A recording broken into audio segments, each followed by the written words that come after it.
已经有27档历史的小北仔观光夜市，是台南市第一个夜市。不过，随着当地书百货的拆迁加疫情的影响，生意大受影响。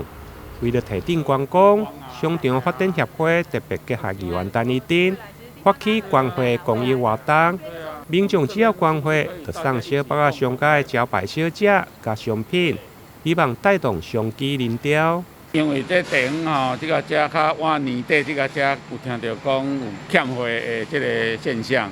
啊，阮大会开会吼，含这个摊商大家怎啊要发起这个捐血活动，啊，佮来联络这个议员吼，啊，议员佮甲阮讲要甲阮斗3工，啊，阮这所有的摊商，我大家人有响应这个活动，啊，有足侪人提供这美食，啊，甲会当用的日用品，要来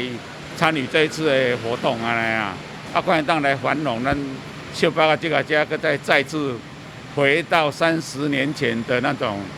风华。今天非常感谢我们小北观光夜市我们的会长陈会长，还有号召所有的商家其实来办这么有意义的爱心捐血活动。而且呢，串联了我们小北观光夜市非常多的摊位有各式各样吃的用的都有，然后让所有的民众捐血完就可以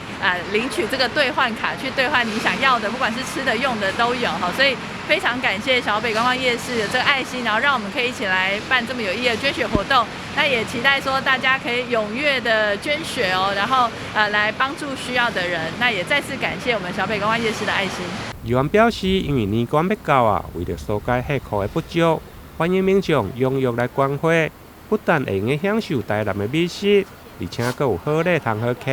台南新闻林根采访报道。